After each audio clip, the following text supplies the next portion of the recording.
Olá pessoal, vamos começar nossa disciplina de matemática financeira, nosso aprendizado com matemática financeira através de uma aula mais conceitual, mas ela é muito importante porque toda a prática que vem depois se baseia no conceito de hoje.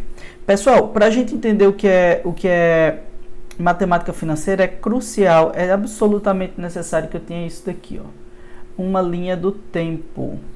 Eu preciso do tempo. Se eu não tiver tempo, eu não tenho matemática financeira. Sem tempo não dá para fazer nada na matemática financeira, porque o conceito mais básico da matemática financeira é esse daqui, ó. O dinheiro tem valor no tempo. Então vamos escrever isso aqui de tão importante que é.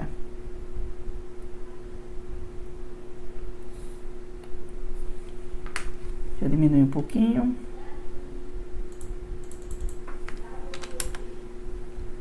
Opa. O dinheiro tem valor no tempo. Vamos ajeitar isso. Diminuir o tamanho da fonte. O dinheiro tem valor no tempo. Esse é o conceito primordial e mais importante da matemática financeira, tá certo? O dinheiro tem valor no tempo.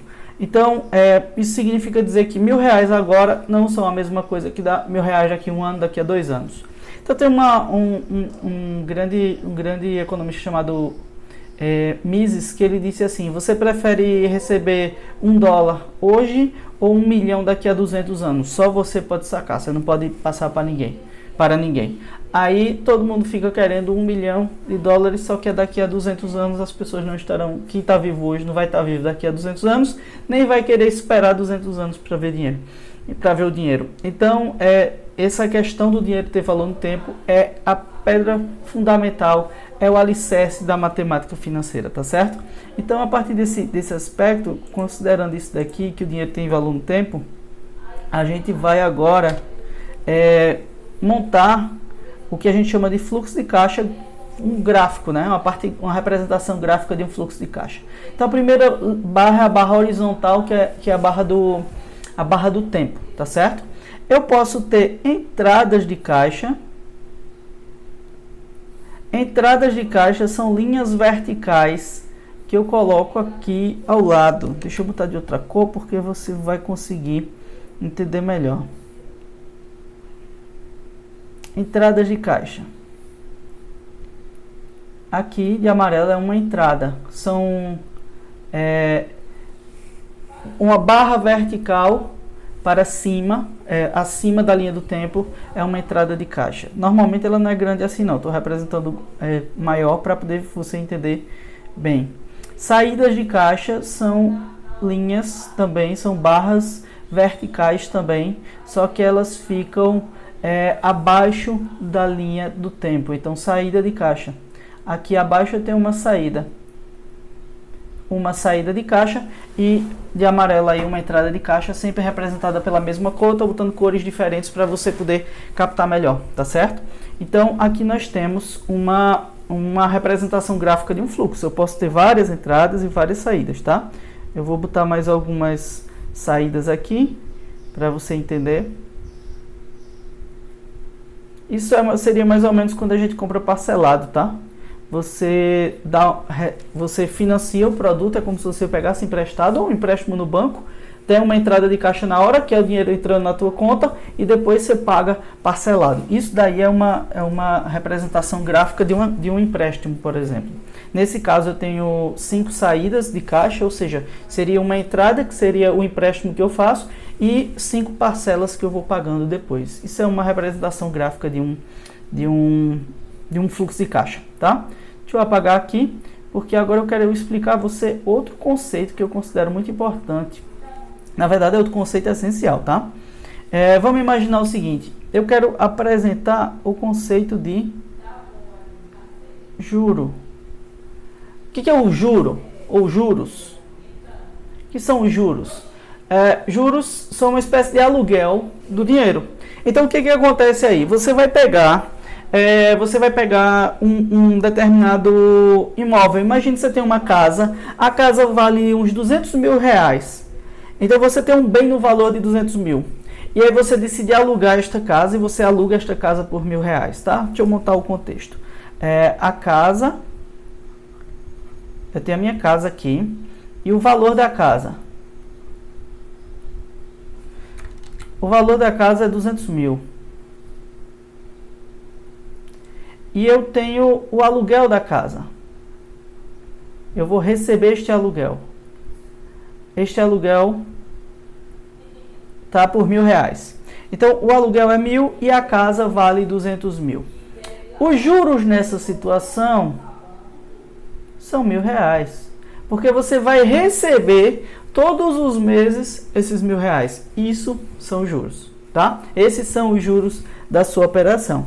Então, é isso daí. Juros são uma espécie de remuneração, uma espécie de aluguel do dinheiro, tá?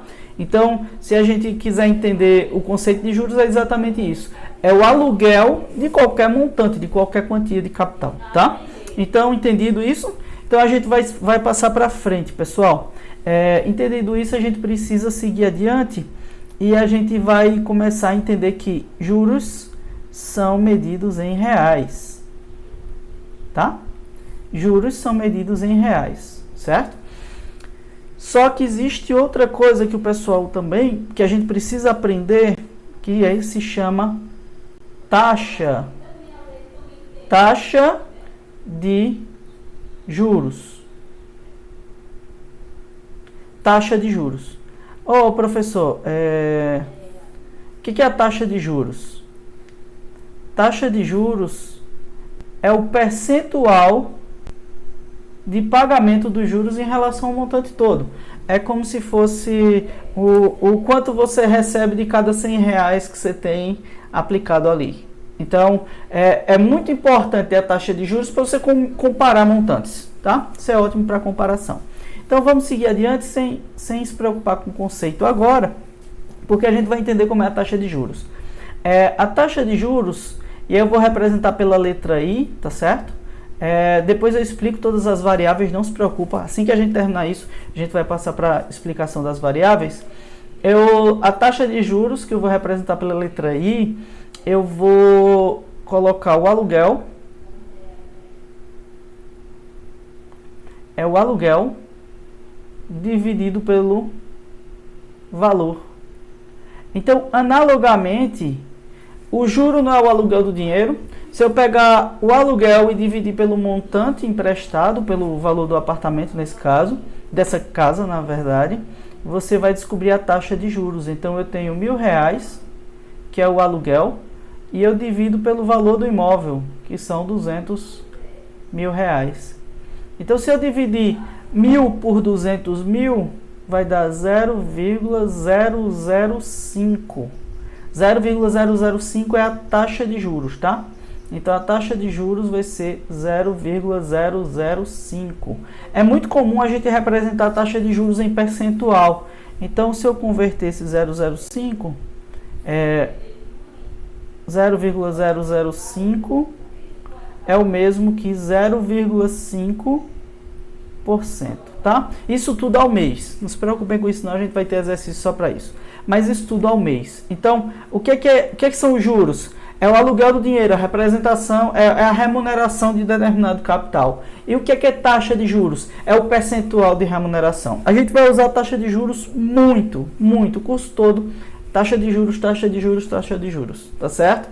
E aí, para a gente entender como funciona essa estrutura toda, a gente vai ter as aulas, a gente vai seguir adiante agora, a gente vai ter outras aulas sobre isso, obviamente, mas agora a gente vai aprender as variáveis. Agora que você já sabe o que é juros, você já sabe o que é taxa de juros, a gente vai ver o que são as variáveis, tá certo? Eu tenho algumas variáveis que eu preciso conhecer, que eu preciso saber. A primeira delas eu vou chamar de FV, que é valor futuro, tá? É o valor futuro. Valor futuro. Em uma representação gráfica de um fluxo de caixa, eu vou desenhar aqui uma linha do tempo, que é o primeiro aspecto, é o valor lá no finalzinho do fluxo. Então, muito cuidado, é o valor final da série. Algumas pessoas se confundem pensando que é o que tiver no futuro. Não, o valor final da série é o valor futuro, tá? E eu tenho uma representação inicial, que essa representação inicial eu chamo de valor presente. E eu represento pelas letras PV. Valor presente. Professor, valor presente é o de hoje? Não, valor presente é o valor inicial da série, tá? Valor presente é isso daqui, ó, o valor inicial da série. Então, valor inicial da série, valor presente, valor final da série, valor futuro. E a taxa de juros eu represento por I. Taxa de juros.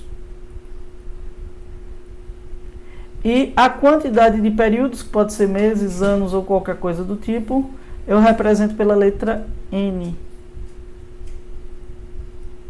É o tempo. Podem ser meses, anos, trimestres, semestres, representado pela letra N. Então, pessoal, essa aula conceitual a gente está aprendendo. A gente aprendeu primeiro o que é a matemática financeira. Ela se baseia no tempo e, eventualmente, numa taxa de juros. E a gente entendeu que os juros são o aluguel do dinheiro, e a gente entendeu agora as variáveis. Eu tenho valor futuro, valor presente, taxa de juros e tempo. Daqui a algumas aulas a gente vai aprender também uma outra variável chamada PMT, que é a prestação. Quando você tem prestações iguais, a gente tem o PMT, tá? Então é isso. Primeira aula conceitual, eu apresentei algumas ideias importantes que você precisa saber, e a partir daí a gente vai direto para a próxima aula já na prática de juros simples, ok? Até daqui a pouco.